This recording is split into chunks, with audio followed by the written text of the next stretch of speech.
إن الحمد لله نحمده ونستعينه ونستغفره ونعوذ بالله من شرور أنفسنا ومن سيئات أعمالنا من يهد الله فلا مضل له ومن يضلل فلا هادي له وأشهد أن لا إله إلا الله وحده لا شريك له وأشهد أن محمدا عبده ورسوله لا نبي بعده اللهم صل وسلم على محمد وعلى آله وأصحابه ومن اهتدى بهديه إلى يوم الدين يا أيها الذين آمنوا اتقوا الله حق تقاته ولا تموتن إلا وأنتم مسلمون. Bapak Ibu kaum muslimin wal muslimat rahimakumullah. Kajian Madarijus Salikin hari ini melanjutkan pembahasan tema yang lalu. Ada beberapa paragraf yang belum selesai. Di buku adanya pada halaman 472 paling bawah dengan awalannya semakin besar dan kuat cahaya kalimat ini. Itu di buku. Nah, untuk versi ringkasan rangkuman ada pada halaman yang kedua. Halaman yang kedua di bawah. Semakin sempurna. Ya. Semakin sempurna sinar matahari tauhid dalam hati seseorang, maka akan terbakar setiap syubhat dan syahwat yang menghampiri. Karena tauhid ini adalah akar dari keimanan. Lalu keimanan ini kemudian bercabang-cabang. Salat adalah cabangnya iman, puasa, zakat ini adalah cabangnya iman. Kemudian Anda tilawah dan Anda berzikir, itu pun cabangnya iman. Termasuk Anda menjauhi riba, Anda menjauhi dosa, itu semuanya adalah cabang-cabang iman. Jadi simpelnya ada cabang iman itu berupa perintah-perintah dan ada cabang iman itu berupa menjauhi larangan-larangan. Namun semua cabang-cabang iman ini kembali kepada akarnya. Dan akar dari keimanan itu adalah tauhid kepada Allah Subhanahu wa taala. Nah, syubhat dan syahwat inilah bencana kita dalam menjalankan perintah, juga dalam menjauhi larangan. Gagalnya kita menjalankan perintah ataupun gagalnya kita menjauhi larangan pasti disebabkan karena syubhat atau disebabkan karena syahwat. Syubhat itu ketersamaran. Jadi kebenaran tersamar, kebatilan tersamar. Nah, kadang-kadang ketersamaran kebenaran atau kebatilan bukan karena kejahilan, tapi ketersamaran itu disebabkan karena syahwat.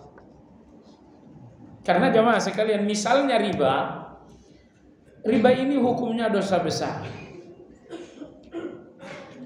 Tapi riba ini bisa jadi tersamar karena jahil. Karena tidak pernah belajar, maka dia pun tidak tahu betul apa itu riba. Tapi ketersamaran yang buruk adalah ketersamaran karena syahwat. Misalnya dia tahu riba ini haram, tapi sibuk mencari pembenaran sehingga haramnya riba menjadi tersamarkan dengan pembenaran. Riba ini memang haram, tapi kamu kan terpaksa. Riba ini haram, tapi kamu kan darurat. Nah, coba lihat, aslinya riba itu cukup jelas, tapi syubhat disamarkan dengan alasan-alasan. Kenapa alasan-alasan ini muncul? Jawabannya syahwat.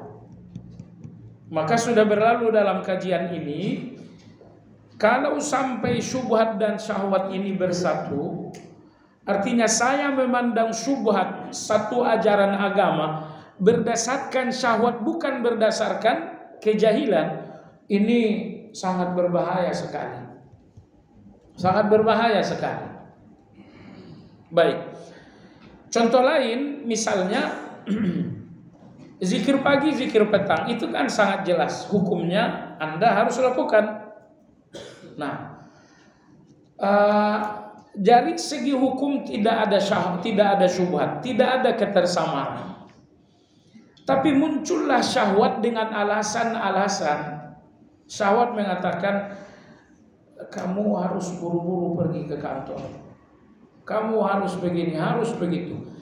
Begitu syahwat ini memberikan Anda alasan, sehingga zikir pagi ini dilakukan atau tidak menjadi sesuatu yang tersama.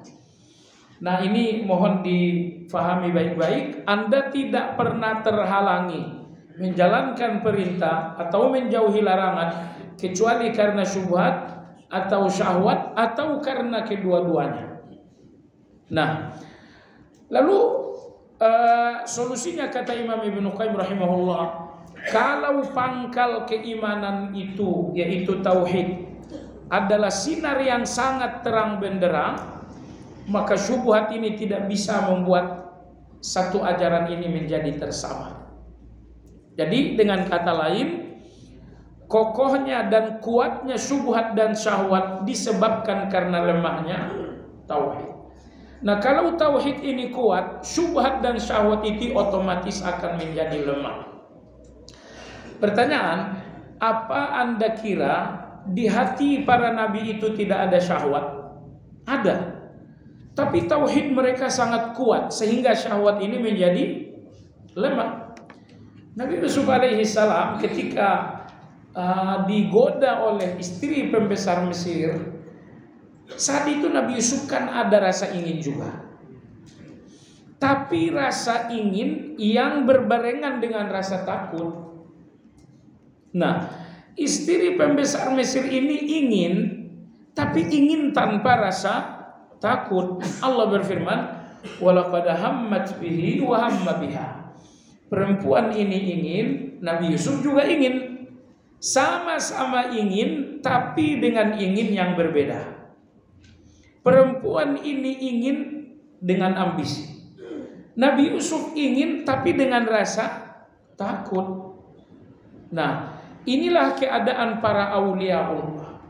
Aulia Allah ada keinginan-keinginan mereka terhadap dosa, ada keinginan-keinginan mereka mengabaikan perintah, tapi keinginan ini tidak lepas dari rasa takut, sehingga keinginan tersebut menjadi lemah.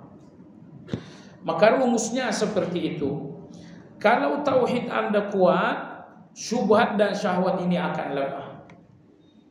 Tapi kalau tauhid ini lemah, maka syubhat dan syahwat ini akan menjadi kuat.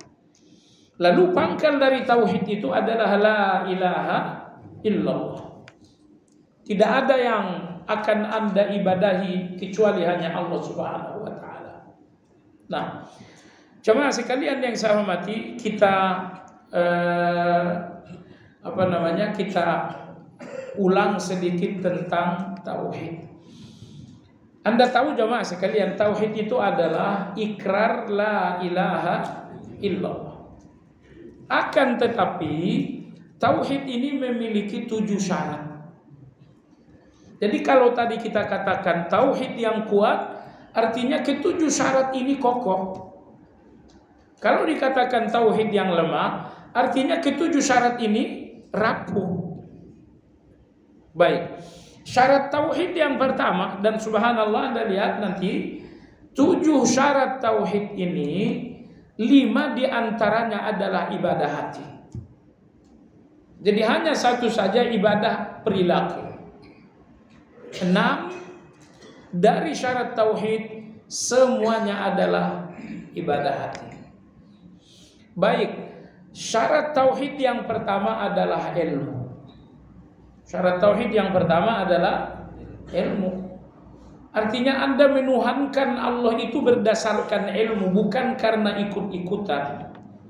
Anda mengenal Allah adalah kebenaran, dan Anda mengenal selain Allah adalah kesalahan. Inilah ilmu. Ilmu membuat Anda mengenal semua Tuhan selain Allah adalah salah. Maka Anda mengatakan la ilaha. Selain Allah itu bukan Tuhan.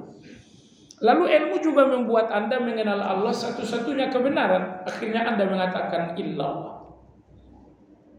Ilmu membuat Anda mengenal selain Allah bukan Tuhan.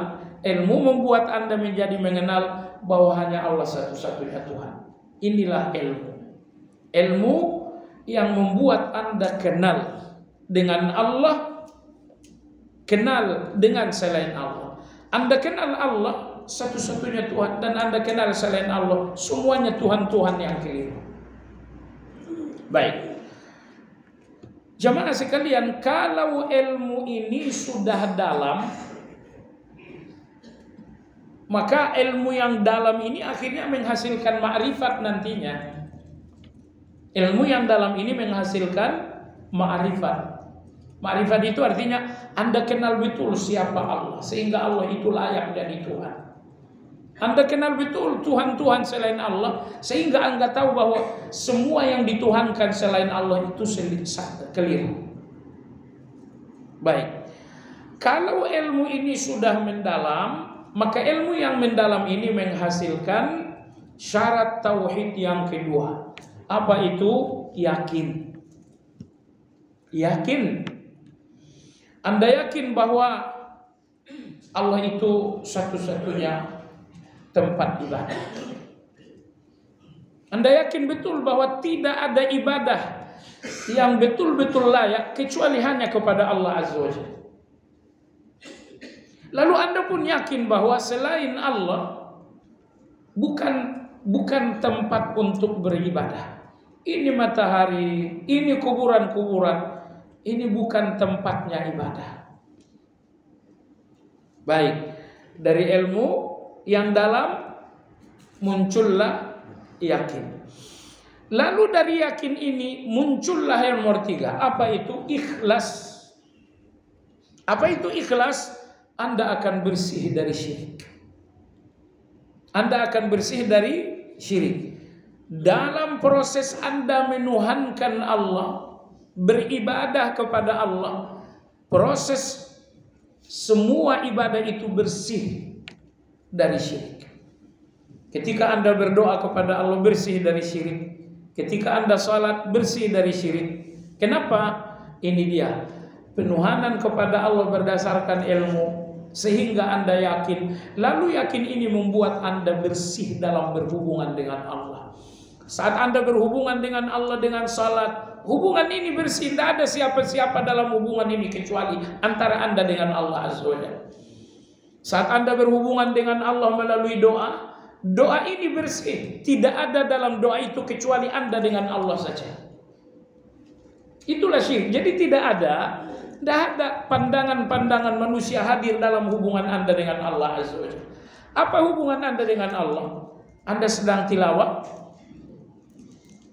Kalau Anda telah ikhlas artinya bersih, maka hubungan Anda dengan Allah dalam hal ini tilawah bersih. Tidak ada siapa-siapa dalam hubungan itu kecuali hanya Anda dengan Allah Azza wa Jalla.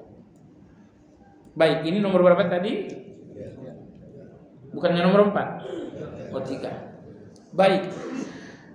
Kalau Anda telah ikhlas, antara Anda dengan Allah telah terbentuk hubungan yang sangat bersih, maka muncullah syarat yang keempat.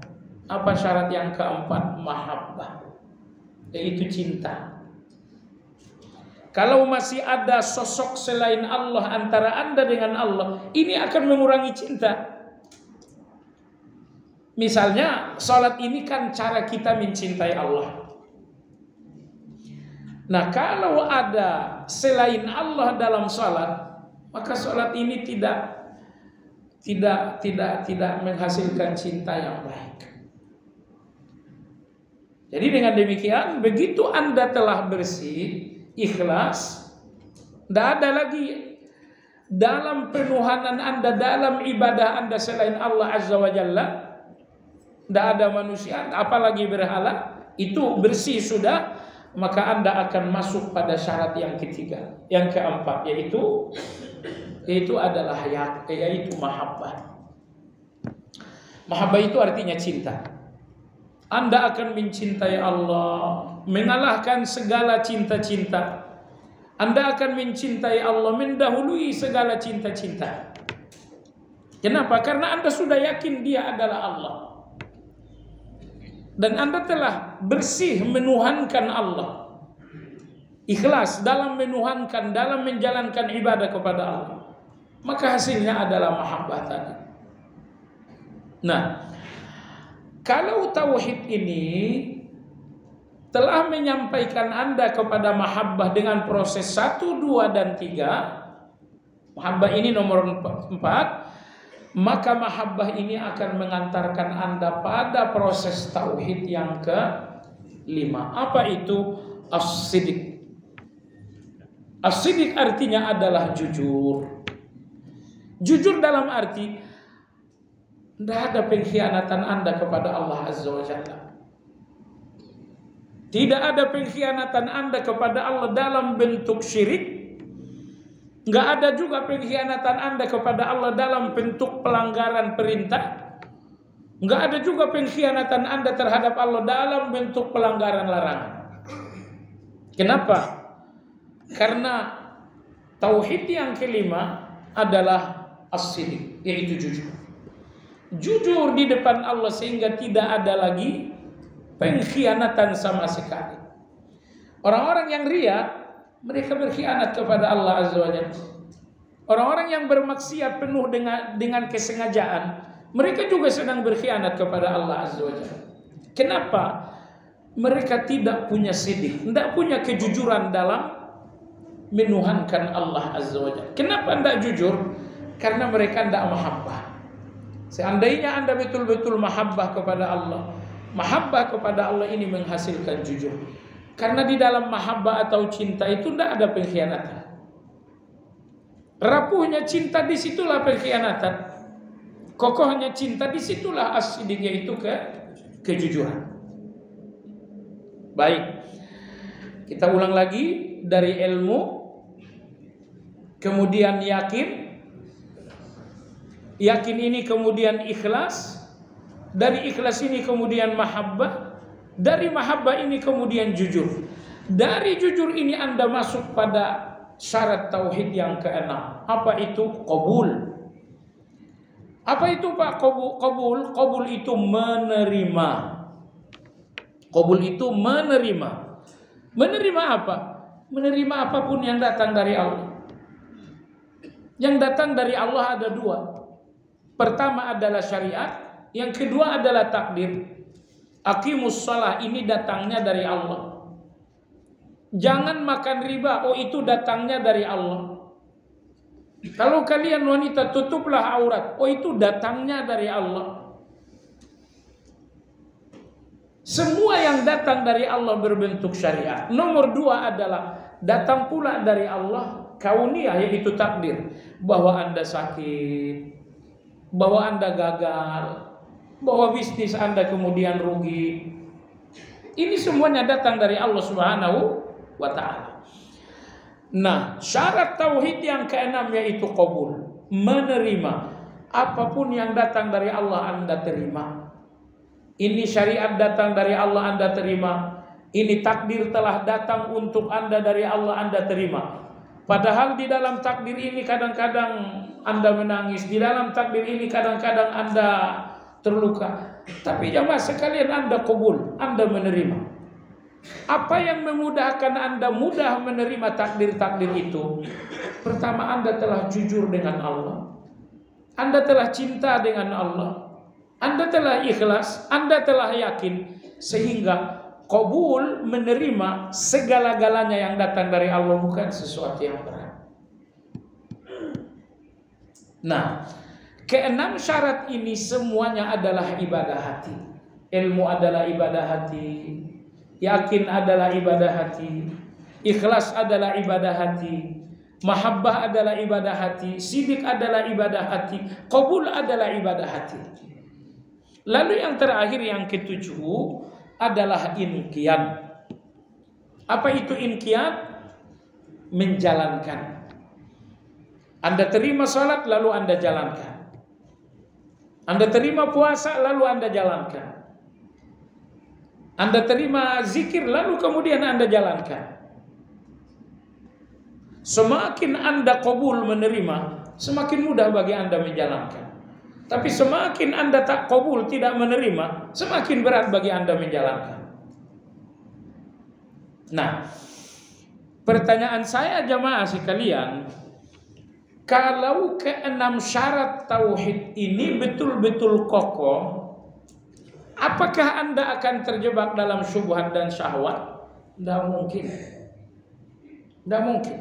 Maka kalau Anda bertanya, standar tauhid seseorang kokoh adalah 7 hal ini. Kalau 7 hal ini benar-benar kokoh, berarti tauhid Anda kuat. Kalau tauhid Anda kuat, syubhat dan syahwat tidak akan menggelincirkan. Maka tadi kita katakan, lemahnya tauhid adalah kuatnya syubhat dan syahwat. Tetapi kuatnya tauhid adalah lemahnya syubhat dan syahwat. Menghilangkan syubhat itu tidak mungkin, menghilangkan syahwat itu pun tidak mungkin. Tapi melemahkannya itu yang bisa dilakukan. Apa mungkin misalnya Anda laki-laki lalu ada perempuan cakap Anda nggak ingin? Mungkin itu? Nggak mungkin, kecuali mohon maaf ya, udah ada gangguan jiwa. Udah ada gangguan jiwa barulah Anda nggak ingin. Tetapi masalahnya apa? Lewat wanita terlarang ini, ingin Anda itu lemah sekali. Kenapa lemah? Karena rasa takutnya besar. Kenapa rasa takutnya besar? Itu tadi karena tauhidnya kokoh. Maka tauhid ini adalah yang pertama, tauhid ini pula yang terakhir. Orang masuk Islam dengan tauhid, orang keluar dari dunia juga dengan tauhid. Dan di antara awal dan akhir tauhid itu kita pun terus menguntai ibadah-ibadah kita dengan tauhid. Ini penjelasan Ibnu Qayyim ini sangat bagus. Semakin sempurna sinar matahari tauhid, maka akan terbakarlah setiap syubhat dan syahwat yang menghampiri. Setiap kali syubhat menghampiri akan terbakar, setiap kali syahwat menghampiri akan terbakar. Kenapa? Karena sinar matahari tauhid itu terang benderang, sehingga dua bencana ini terbakar hanya saat menghampiri. Jamaah sekalian, kenalilah diri Anda ya. Karena yang paling mengenal diri Anda sendiri, setelah itu Allah. Maksudnya apa? Anda itu sering jatuhnya karena syubhatkah atau karena syahwat?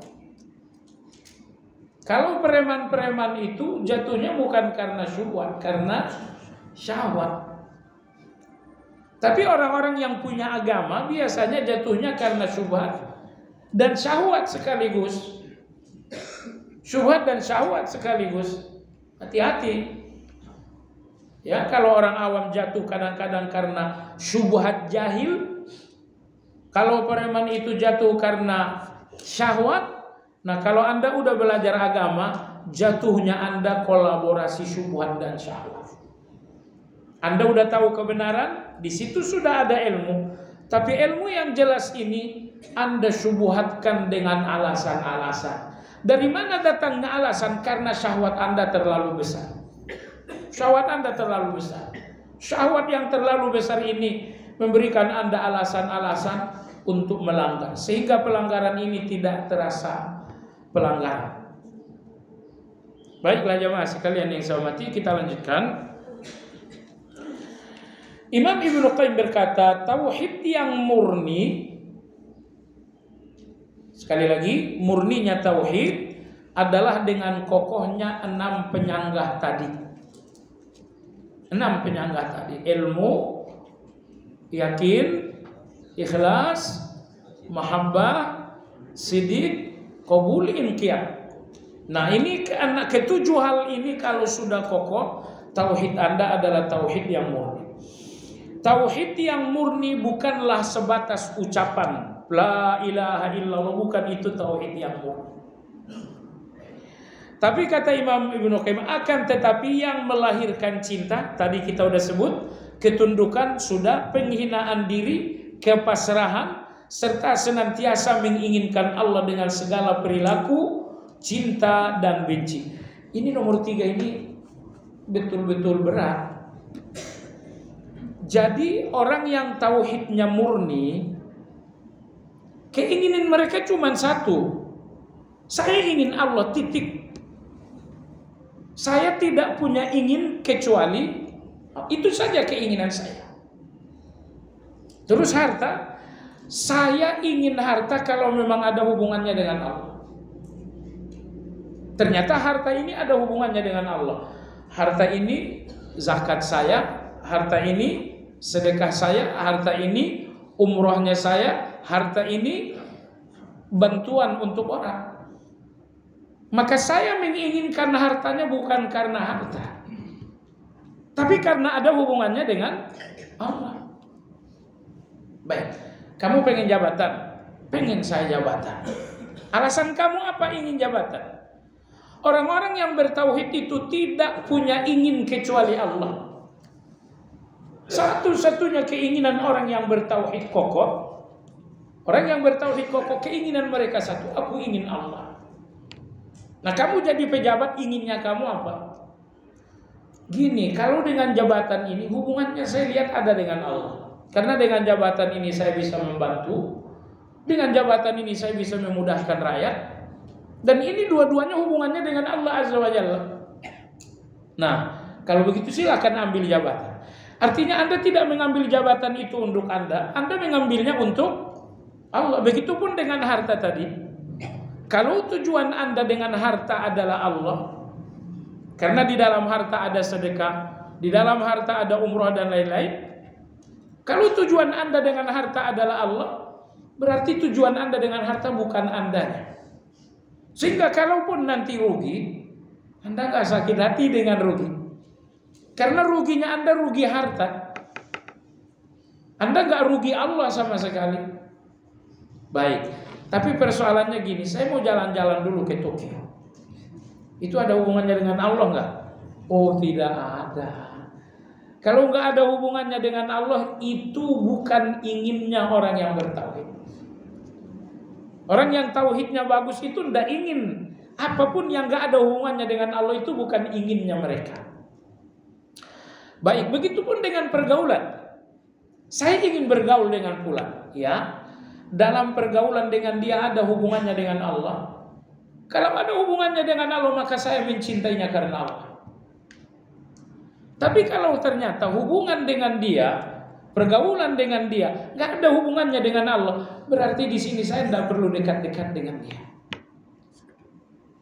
Jadi sekedar sekedar ramah, tapi bukan pergaulan. Pergaulan itu orang-orang istimewa Anda. Mereka mengetahui Anda lahir, bahkan mereka mengetahui Anda secara batin juga. Nah, maka poin ini poin yang sangat berat sebetulnya. Bahwa orang-orang yang bertauhid itu, kata Ibnu Qayyim rahimahullah, bahwa mereka senantiasa menginginkan Allah dalam segala ucapan dan perilaku.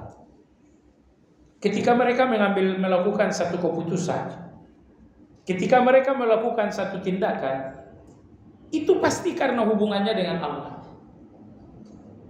Maka perilaku-perilaku yang tidak ada hubungannya dengan Allah, perilaku seperti ini tidak ada dalam diri orang-orang yang bertauhid. Ambil contoh misalnya, mohon maaf ya, kita ngaji kan tidak boleh baper-baper. Gini, saya ambil ayat ini, alat ini, lalu saya sibuk lah main game sampai 1 jam. Game saya 1 jam itu hubungannya dengan Allah ada? Nggak ada hubungannya dengan Allah. Kecuali Anda hubungkan dengan paksaan. Ini game saya ini game perang. Ya.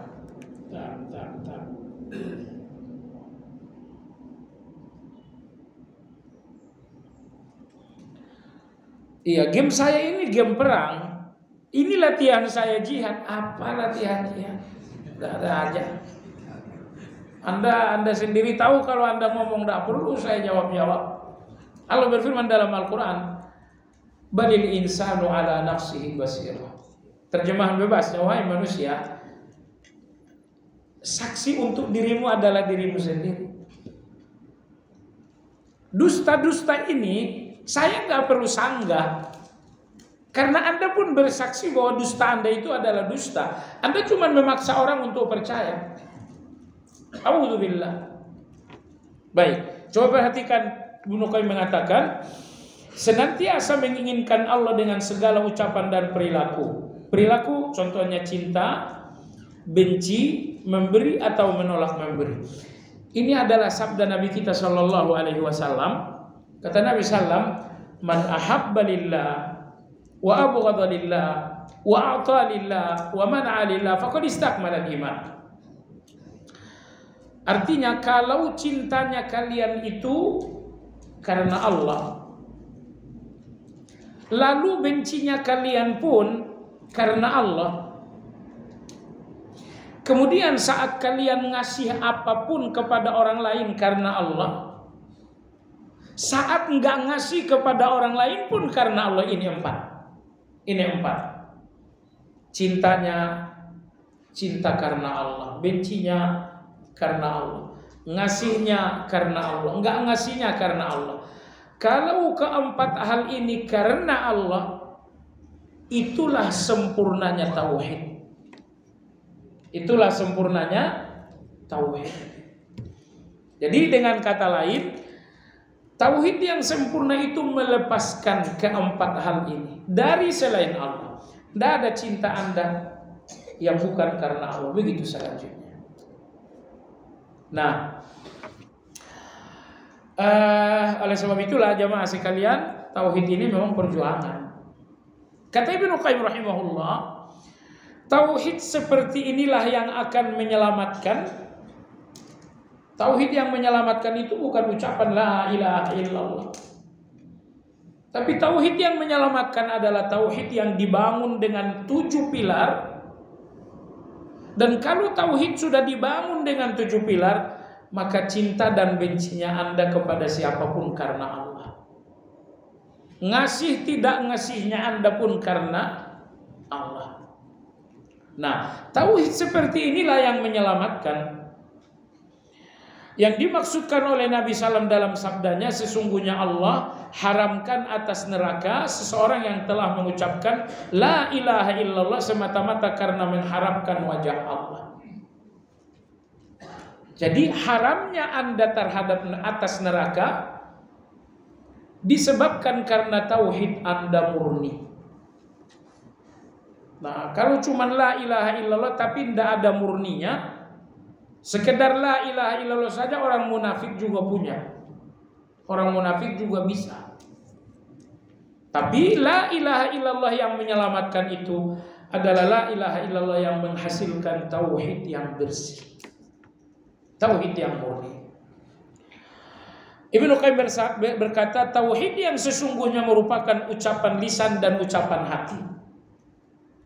Tauhid yang sesungguhnya ucapan lisan, la ilaha illallah.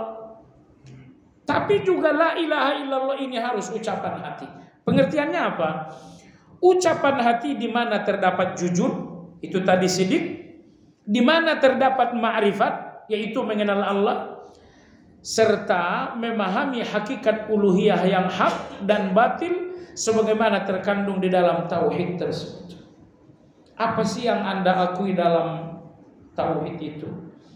Yang Anda akui dalam tauhid, pertama uluhiyah, yang kedua Allah.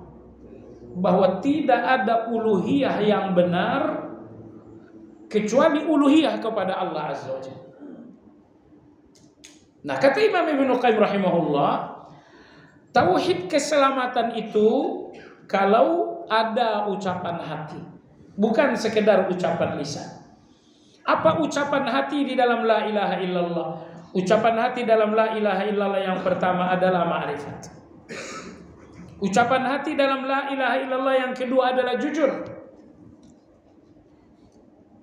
Ucapan hati yang ketiga dalam la ilaha illallah, kata beliau, memahami sejelas-jelasnya apa itu uluhiyah. Apa itu uluhiyah?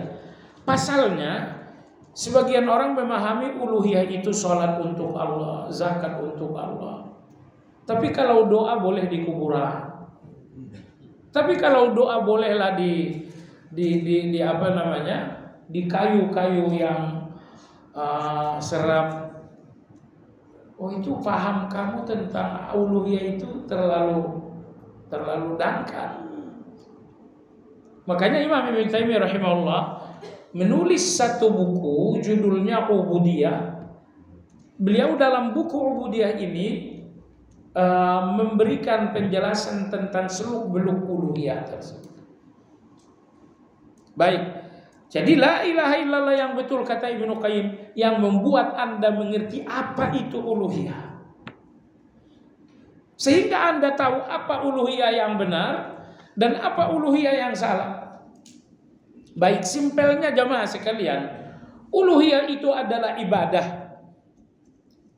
Semua ibadah-ibadah itu yang dinamakan uluhiyah. Sehingga ketika Anda mengatakan la ilaha, tidak ada uluhiyah illallah kecuali untuk Allah. Hanya Allah satu-satunya dalam uluhiyah. Artinya ibadah dengan segala bentuk-bentuknya hanya untuk Allah, bukan untuk yang lain. Baik jemaah sekalian yang saya hormati, baik kita ini sambil jalan saja. Kalau ngaji tauhid ada ilmunya khusus ya. Baik, kita lanjutkan. Apabila makna-makna ini telah tumbuh dalam hati berupa ilmu, kemudian berupa yakin, kemudian berupa ma'rifat. Nah, ini agak disayangkan juga. Sebagian kawan-kawan belajar tauhid tapi makrifatnya rendah. Makrifatnya rendah. Saya lihat di masyarakat ini orang-orang yang bertauhid ini ada yang kokoh dalam tauhid rububiyah, tauhid uluhiyahnya rapuh. Ada juga orang yang kokoh dalam tauhid uluhiyahnya tapi rububiyahnya rapuh. Nah, tidak akan seimbang tauhid uluhiyah dan tauhid rububiyah kecuali Anda memahami asma wa sifat. Gak akan seimbang itu. Makanya orang awam misalnya, ataupun orang yang baru ngaji, orang baru ngaji ini tetap saja orang awam, gitu kan? Kadang-kadang terjadi kepincangan. Tauhid uluhiyahnya oke, dia udah nggak minta kuburan lagi. Tapi soal tauhid rububiyah masih minus, karena dalam hal rezeki dia masih berharap kepada orang. Dalam hal keselamatan dia masih berharap kepada orang. Dalam hal rasa aman dia masih bergantung kepada orang. Oh, ini tauhid rububiyah kamu masih kacau. Tauhid uluhiyahmu udah benar tapi tauhid rububiyahnya masih kacau. Makanya saya katakan tadi, kalau Anda tidak belajar asma wa sifat, tidak akan seimbang uluhiyah dan rububiyah. Nah, makanya muncul tauhid yang ketiga supaya seimbang dalam la uluhiyah dan rububiyah. Baik jemaah sekalian, sama halnya dengan hadis Nabi yang berbunyi, barang siapa yang mengucapkan subhanallah wa bihamdi 100 kali maka akan dihapus dosanya meski sebanyak buih di lautan. 100 kali pagi ini menghapuskan dosa. 100 kali pagi Anda ucapkan subhanallah bihamdi, ini menghapuskan dosa walaupun dosa itu sebanyak buih di lautan. Pertanyaannya, ini subhanallah ucapan saja atau disertai dengan makna? Disertai dengan makna. Logisnya begini jamaah sekalian, tujuan satu ucapan adalah makna. Dan ada orang yang tujuan ucapannya adalah kata-kata. Misalnya ketika Anda manggil saya, Ustaz Syarif kesini. Tujuan Anda dengan kesini itu maknanya, bukan ngomongnya kan. Misalnya ketika Anda memerintahkan anak, kamu makan sana, jangan sampai ada yang dibuang-buang ya. Tujuan Anda dengan kata-kata ini adalah maknanya. Nah, jadi tidak ada yang mengucapkan kata melainkan tujuannya adalah makna. Maka kalau Anda ucapkan subhanallah wa bihamdi, jumlahnya 100 kali, tetapi maknanya tidak ada di hati, ini subhanallah wa bihamdi ini tidak menyampaikan Anda kepada tujuan. Apa tujuan Anda dengan subhanallah wa bihamdi? Saya ingin dosa sebanyak buih di lautan dihapuskan. Ternyata hapusnya dosa Anda sebanyak buih di lautan karena mengucapkan subhanallah wa bihamdi itu tidak cukup hanya dengan Anda sentuh kalimat-kalimat dan huruf-hurufnya. Karena apa? Tujuan dari setiap kata adalah makna. Kata-kata tanpa makna ini orang yang tidur, orang yang apa namanya? Orang yang ngigau. Atau juga orang yang lupa, ataupun orang yang lata. Orang yang lata itu punya kata-kata tapi dia nggak bermaksud makna. Orang mabuk. Orang mabuk itu Anda lihat itu kata-katanya deras sekali, tapi dia nggak bermaksud maknanya. Keluar asal keluar aja. Cuman ada yang mabuk dengan khamar, ada yang mabuk dengan lalai. Duduk zikir pagi misalnya, Allahumma anta rabbi la ilaha. Mabuk dia. Kamu cuman ngeluarin kata dan kamu tidak sedang mengambil makna. Saat kita mengeluarkan kata untuk kita mengambil makna dari yang keluar itu. Ini ucapan Ibnu Qayyim ini pelajaran berharga hari ini. Karena apa namanya? Jangankan saya, Anda juga mungkin ya. Kita zikir pagi ini, selesai sholat saja lah. Assalamualaikum, salam, astagfirullah, astagfirullah. Otomatis aja sebetulnya itu. Anda tidak mengambil apa-apa dari ucapan Anda. Jadi, Anda katakan astagfirullah habis sholat. Yang keluar dari lisan Anda astagfirullah, tapi apa yang diambil hati Anda dari astagfirullah? Hati Anda nggak ngambil apa-apa kan? Padahal mestinya hati Anda mengambil makna ketika lisan Anda mengucapkan kata. Beda banget gitu kan? Seseorang berpuisi cuman baca kata-kata doang. Atau seseorang baca puisi dan menghayati. Dia nangis, kita yang dengar juga nangis. Tapi cobalah kalau anak kecil itu cuman baca doang, gak ada penghayatan makna. Sambil ketawa dia, kita pun ngerasa lucu. Padahal puisi ini puisi air mata. Nah ini teguran Ibnu Qayyim ini ya pelajaran lah buat kita. Maknanya bukan sebatas ucapan lisan semata dengan hati yang lalai. Karena tingkat kemuliaan amal bukan karena aspek lahiriahnya, melainkan karena aspek hati berupa ikhlas, berupa cinta, berupa khusyuk. Ini poin ini pun penting sekali. Apa itu? Nilai amal Anda, tinggi dan rendahnya amal Anda, ini ditentukan ibadah hati di dalam amal tersebut. Sebagian orang menjalankan satu ibadah hanya sekedar lahiriah saja. Gak ada ibadah hatinya dalam ibadah tersebut. Padahal ibadah-ibadah yang mahal ini adalah ibadah lahiriah yang dibangun di atas ibadah hati. Misalnya Anda sholat, ucapannya Anda sholat, gerakannya Anda sholat, itu lahiriah saja. Kalau sholat Anda hanya sekedar lahiriah, munafik juga punya sholat lahiriah. Tapi sholatnya munafik ini dinamakan sholatnya munafik karena sholat lahiriah mereka itu tidak dibangun di atas ibadah hati yang bernama ikhlas. Orang munafik sholatnya adalah riya. Sholat mereka cuma lahiriah aja. Boleh jadi baca ayatnya juga panjang-panjang. Tapi itu adalah untuk manusia, bukan untuk Allah. Nah, kadang-kadang dalam satu ibadah hatinya bukan cuma satu. Bukan cuma 2, bukan cuma 3. Jadi semakin banyak ibadah hati Anda dalam satu ibadah lahiriah ini semakin berharga. Misalnya Anda sholat, ibadah hati dalam sholat ada 2 kategori. Ada yang wajib, ada yang sunnah. Ibadah hati yang wajib dalam sholat adalah ikhlas. Ibadah hati yang sunnah dalam sholat pertama Anda faham. Setelah Anda faham, Anda menghayati atau tadabbur. Karena Anda menghayati, maka kadang-kadang Anda berharap Ar-Rahmanir Rahim. Karena Anda menghayati, kadang-kadang Anda takut Maliki Yaumiddin.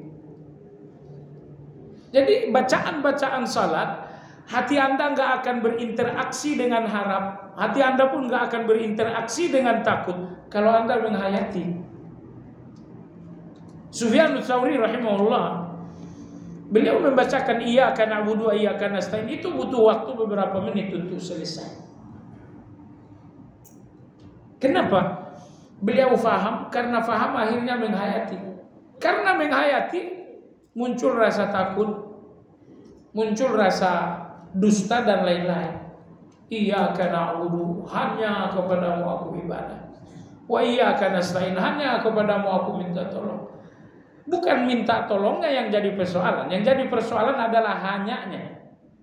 Hanya kepadamu aku minta tolong. Aduh, dusta lagi saya. Buktinya saya lebih banyak mengharapkan pertolongan manusia. Ketika sakit, saya lebih mengharapkan pertolongan dokter. Ketika tidak ada uang, saya lebih mengharapkan pertolongan kawan-kawan. Ketika saya ditekan, saya lebih berharap pertolongan polisi. Tapi kemudian saya pun dusta di depan yang maha tahu. Iyyaka nasta'in, hanya kepadamu aku minta tolong. Kalimat hanya inilah jamaah sekalian. Nah, kalau Anda sadar arti kalimat hanya, betapa beratnya arti kalimat itu. Karena hakikat dari iyyaka, hanya, hakikatnya adalah tauhid. Baik, jadi kesimpulan, usahakan membangun ibadah lahiriah di atas ibadah-ibadah hati. Ada 2 ibadah hati Anda dalam satu ibadah lahiriah. Ibadah hati yang wajib yaitu ikhlas. Lalu ada juga ibadah hati yang sifatnya sunnah. Misalnya Anda faham, kemudian Anda menghayati. Karena Anda menghayati lalu muncul rasa takut, lalu muncul rasa berharap, lalu muncul rasa cinta. Ya, jemaah sekalian yang saya hormati.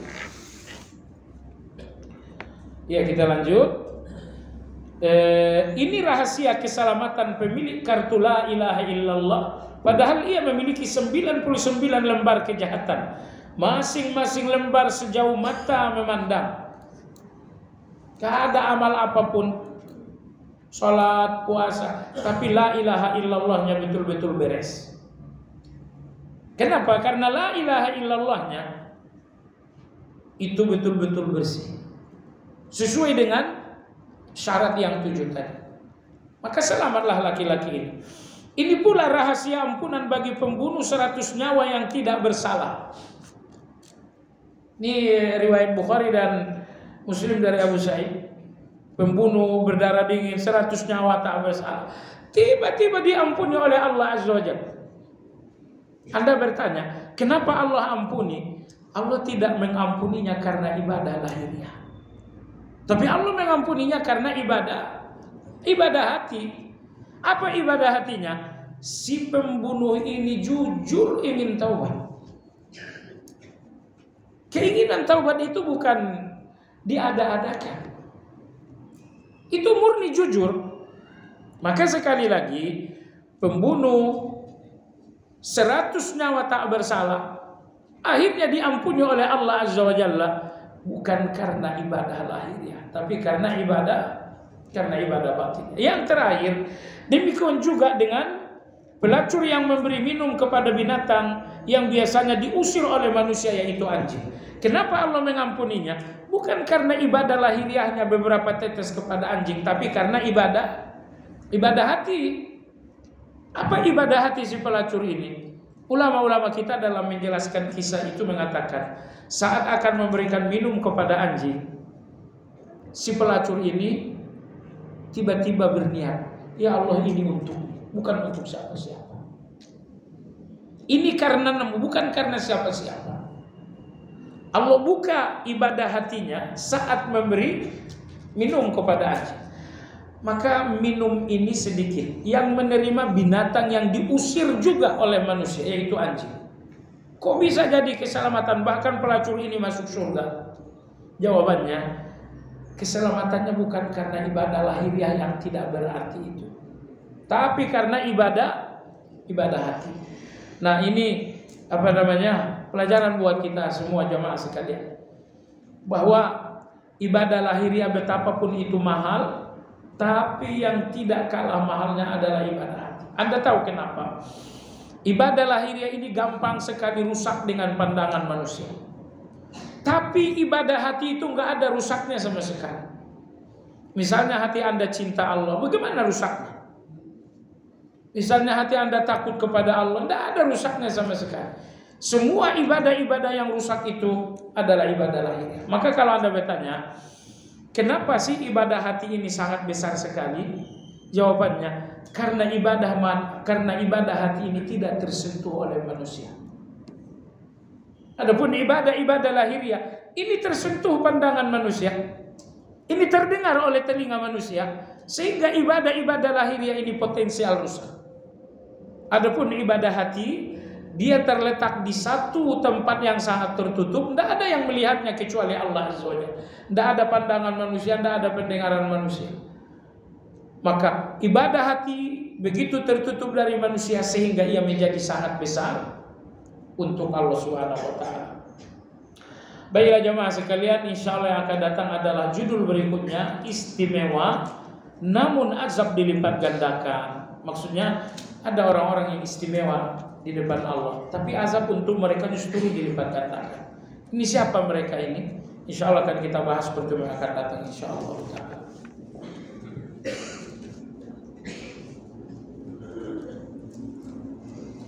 Tanggal berapa? 12.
Bila seseorang yang baru meninggal, apakah ruhnya masih bisa mendengar permintaan maaf dari istri, anak yang dibisikkan ke telinga si mayit?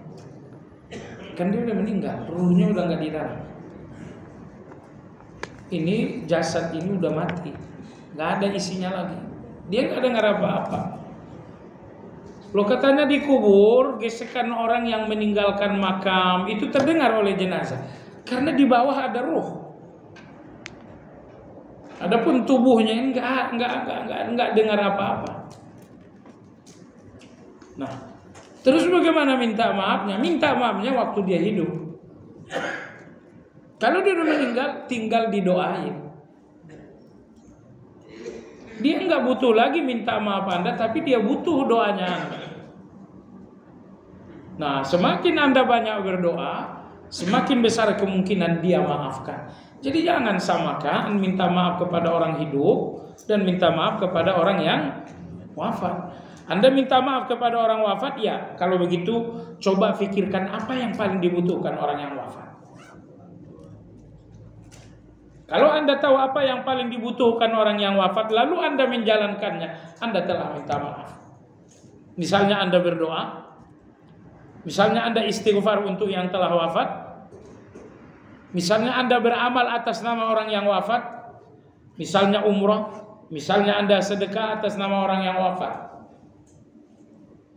Tapi Anda katakan, Anda pergi ke kuburannya, Bapak, saya minta maaf Bapak. Maaf Anda udah nggak dibutuhkan lagi sama dia. Maka minta maaf kepada orang yang wafat, lakukan apa yang sedang dia butuhkan. Apakah mengucapkan bismillah pada saat menyembelih hewan hukumnya sunnah dan menyembelihnya harus menghadap kiblat? Hukumnya sunnah dalam mazhab Syafi'i dan wajib dalam mazhab Ahmad. Kalau menghadapkannya ke kiblat, hukumnya sunnah berdasarkan kesepakatan. Tapi ucapan basmalahnya dalam mazhab Syafi'i sunnah, dalam mazhab Ahmad wajib. Terus hindari aja.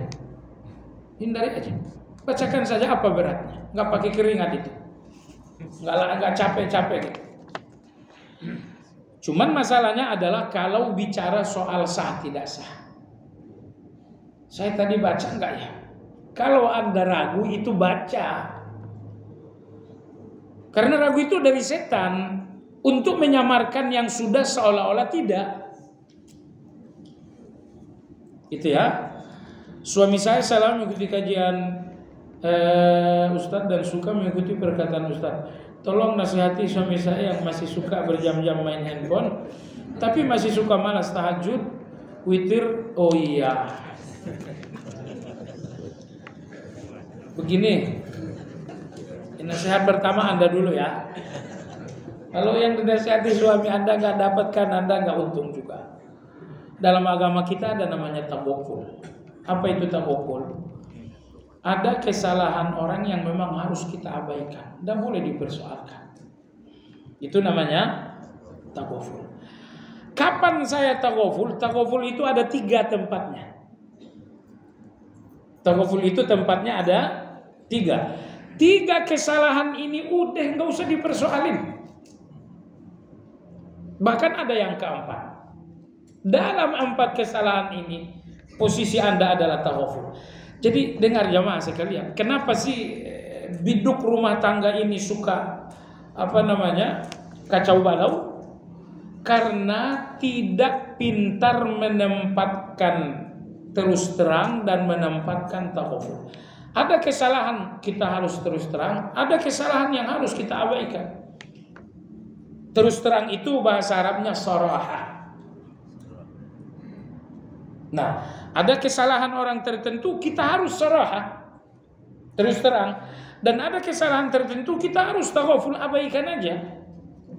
Nah, ramainya rumah tangga ini kalau salah pasang. Kesalahan yang harusnya terus terang justru tawakul. Kesalahan yang harusnya tawakul justru terus terang. Sikap Anda terhadap kesalahan itu cuma 2 ini. Kadang-kadang Anda harus terus terang, kadang-kadang harus Anda tawakul. Apa tadi tawakul? Abaikan saja. Abaikan yang pertama, abaikan dengan hati. Jangan baper. Jangan baper. Abaikan yang kedua, abaikan dengan ucapan. Gak usah dipersoalkan.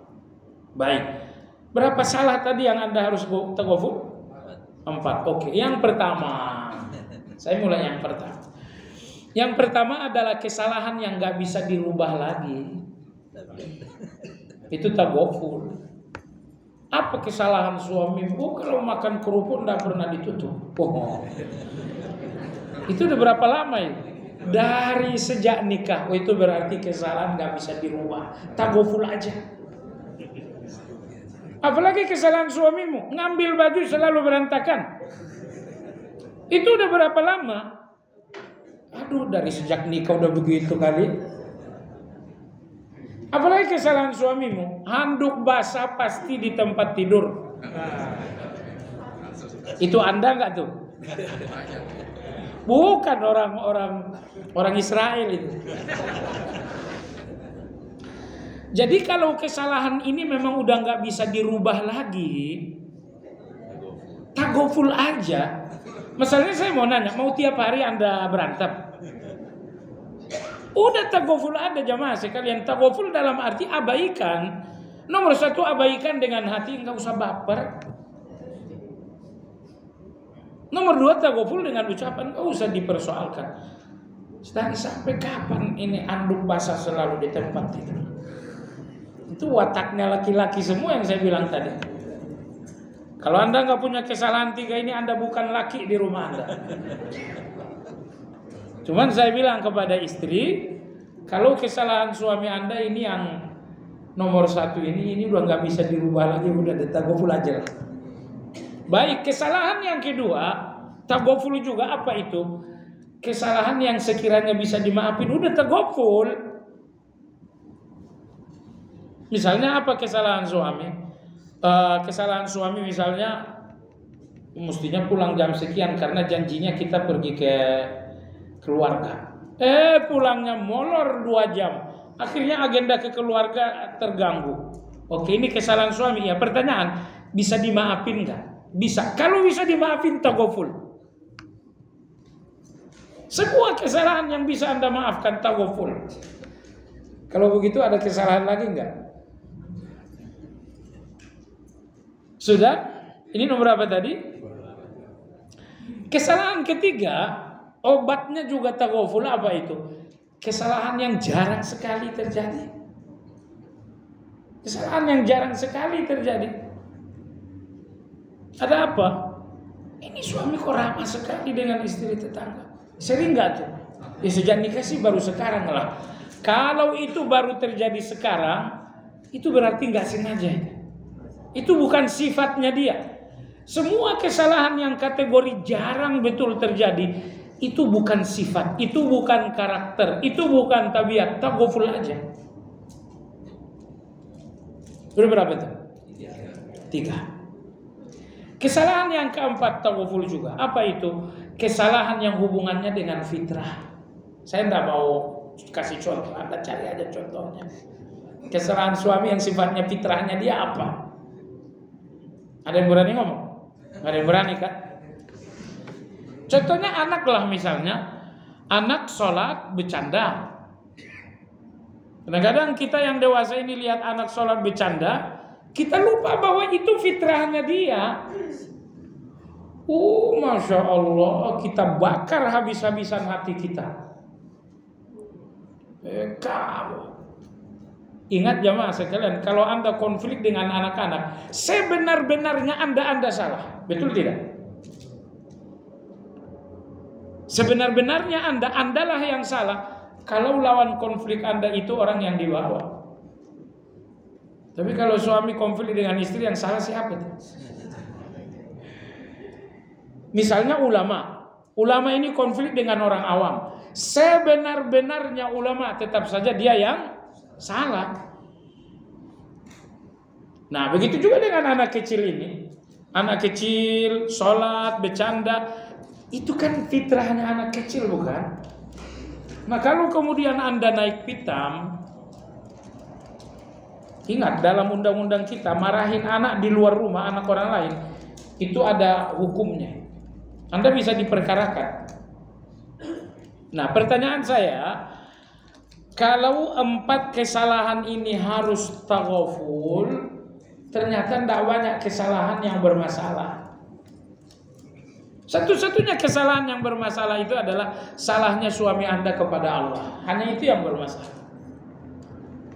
Baik. Jadi kalau suami tadi main game itu berlama-lama, ini hubungannya dengan Anda atau dengan Allah Azza wa Jalla? Kalau dia main game waktu sholat, itu hubungannya dengan Allah. Memang Anda nggak boleh taghaful itu. Baik. Nomor 2, kalau suami ini tidak bisa sholat malam, yang dia abaikan itu sesuatu yang sunnah. Ya, kalau yang diabaikan itu dengan sesuatu yang diabaikan itu sesuatu yang sunnah, jangan disikapi seolah-olah dia melakukan yang haram. Nah, yang lebih penting lagi, ingat, yang lebih penting lagi, dia nggak tahajud, dia nggak witir, iya, sampai hari ini. Tapi besok hari Ahad dia sudah mulai tahajud, insyaallah. Ya, intinya sesalah-salahnya orang, berikan peluang dia akan menjadi benar. Berikan peluang bahwa dia akan jadi benar. Nomor 3, Anda sebagai istri juga berdoa, ya Allah, berikan suamiku ini tahajud. Kalau Anda nggak doa wajar kalau dia nggak tahajud. Mohon pencerahan bentuk cara-cara mencintai Nabi, terutama dalam memperingati lahirnya Nabi Sallam yang saat ini masuk dalam Rabiul Awal, di mana ia diperingati oleh umat Islam. Jadi yang betul mencintai Nabi itu dengan arti yang sesungguhnya. Gak ada gunanya kita bikin acara ini hari ibu tapi Anda durhaka kepada ibu. Ini hari anak tapi Anda zalim kepada anak. Gak ada artinya jemaah sekalian. Cintai Nabi kita dengan cinta yang sesungguhnya. Karena hal-hal seperti ini rutinitas yang sesungguhnya, bukan hakikat cinta. Hakikat mencintai Nabi, ikuti jejaknya, ikuti sunnahnya. Ini hakikatnya. Sunnah beliau dalam berakhlak. Ini nomor 2. Ini poin ini penting sekali. Ikuti Nabi dalam berakhlak. Maksud saya begini, dengar baik-baik. Rata-rata orang mengambil agama ini, mengambil Islam ini untuk agama dan keyakinan. Dan hanya sedikit orang yang mengambil Islam ini untuk akhlak. Saya kira clear.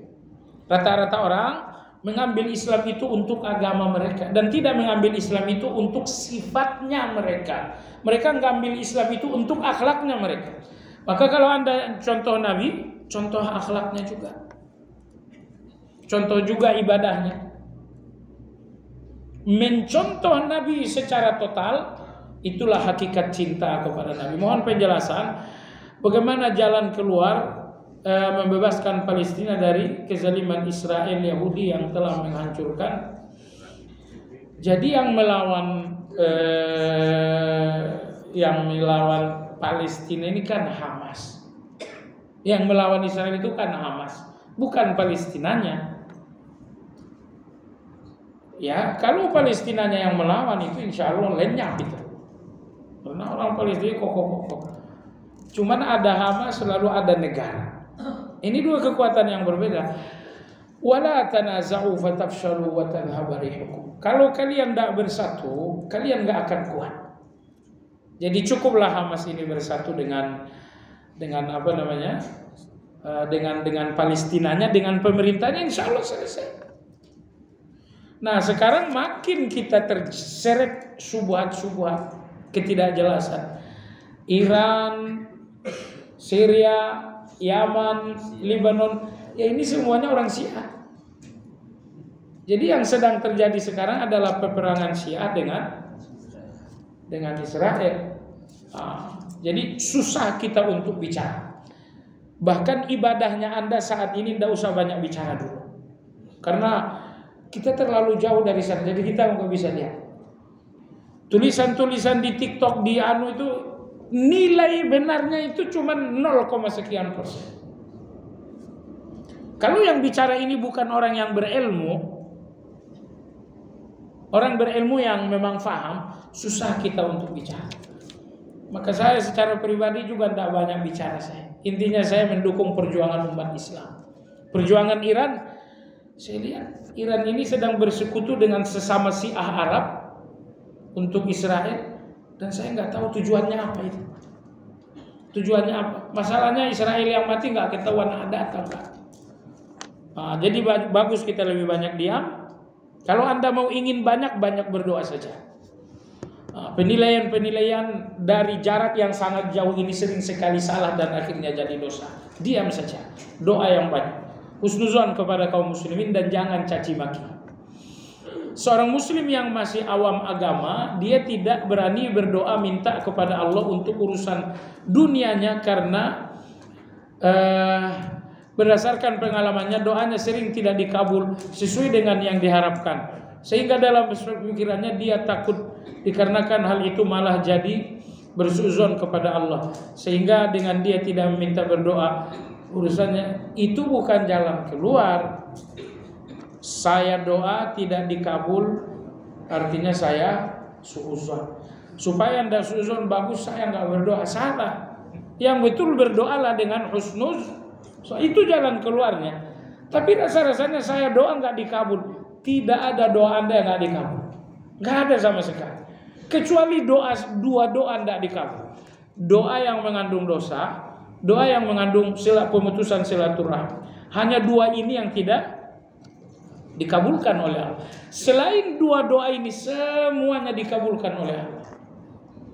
Ada yang dikabulkan di dunia, ada yang dikabulkan di. Jangan karena Allah kabulkan di akhirat bukan di dunia, Anda bilang Allah nggak kabulkan. Allah kabulkan tapi di akhirat. Atau kadang-kadang Allah kabulkan dalam bentuk lain. Anda minta uang berapa? Saya minta uang 5 juta. Allah udah kasih 50 juta, Anda nggak ngerasakan. Allah udah kasih yang lebih baik. Cuman hanya karena nggak sama dengan permintaan, kita ngerasa Allah nggak ngasih apa-apa. Sekali lagi cuman dua doa Anda saja yang nggak dikabulkan. Jika semua takdir itu adalah baik bagi muslim, lantas di mana peran pentingnya doa setelah seorang muslim itu berusaha dan tawakal terhadap usahanya? Iya, supaya takdir baik itu datang, Anda harus berdoa. Ya Allah, berikan aku rezeki yang baik, berikan aku kesehatan. Ada takdir baik dan ada takdir buruk. Anda ingin takdir baik, maka berdoalah. Nah, tapi kalau ternyata ketetapan Allah adalah takdir buruk, ya, kalau ketetapan Allah adalah takdir buruk, berarti kebaikan yang Allah berikan untuk adalah hikmahnya, bukan takdirnya, tetapi hikmahnya. Ala kulli hal, apa yang menjadi tugas Anda yaitu berdoa, jalankan. Apa yang menjadi tugas Allah yaitu hasil, biarkan. Ya kan? Maka Umar radhiyallahu anhu mengatakan, tanggung jawabku doa, bukan dikabulkan. Kabul tak dikabul itu urusan Allah itu. Urusan saya doanya. Ya udah, kalau gitu batasi diri Anda dalam tugas Anda, yaitu doa. Soal hasil kabul tak kabul itu urusan Allah, tidak usah diurus juga.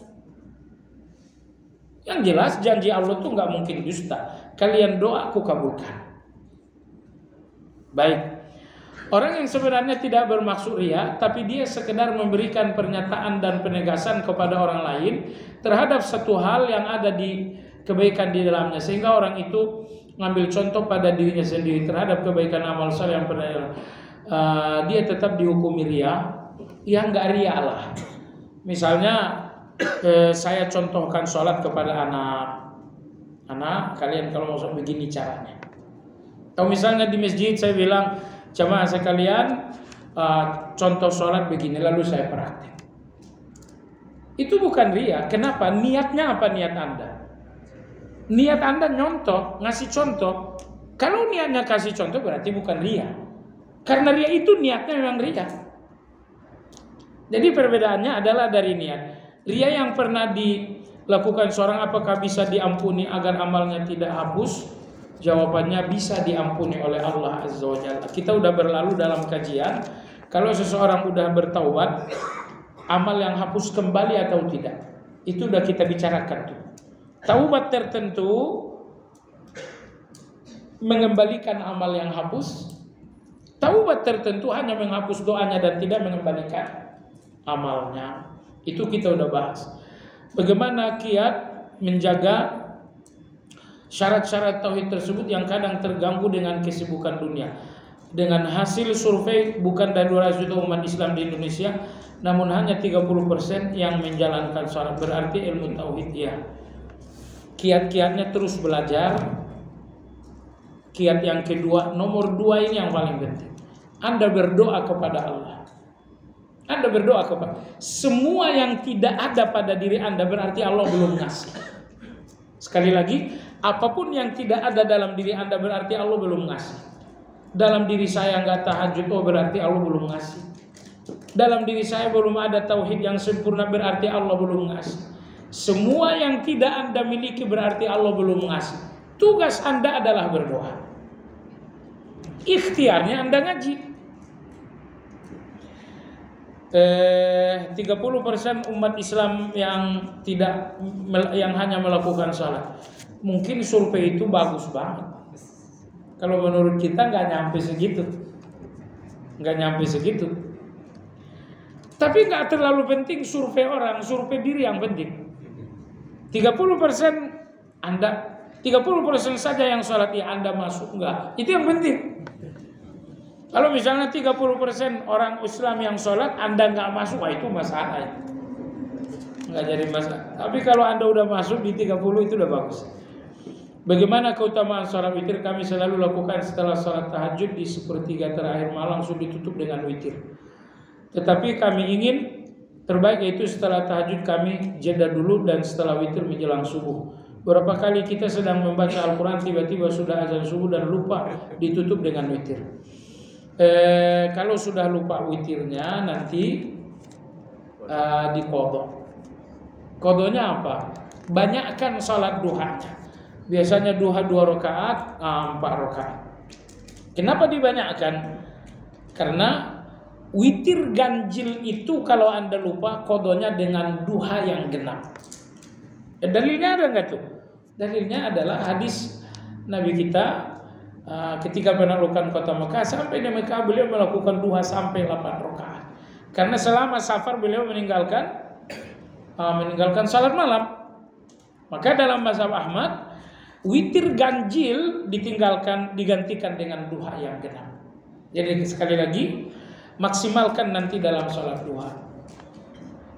Bila kita sudah merutinkan sholat syuruk di masjid, apakah sudah dianggap cukup bahwa kita telah rutin melakukan duha? Iya, syuruk rutin itu sudah masuk duha yang rutin. Apakah kami boleh melaksanakan sholat duha kembali setelah sholat syuruk di akhir waktu? Jawabannya sangat boleh. Duha tidak mesti harus nyambung. 2 rakaat di sini, nanti di rumah 2 rakaat, sampai di pekerjaan 2 rakaat. Silakan disambung karena tidak mesti harus bersambung. Wallahu a'lam. Subhanakallahumma wa bihamdika asyhadu an la ilaha illa anta astaghfiruka wa atubu ilaik. Alhamdulillahi rabbil alamin. Assalamualaikum warahmatullahi wabarakatuh. Itu dia yang lebih bagus.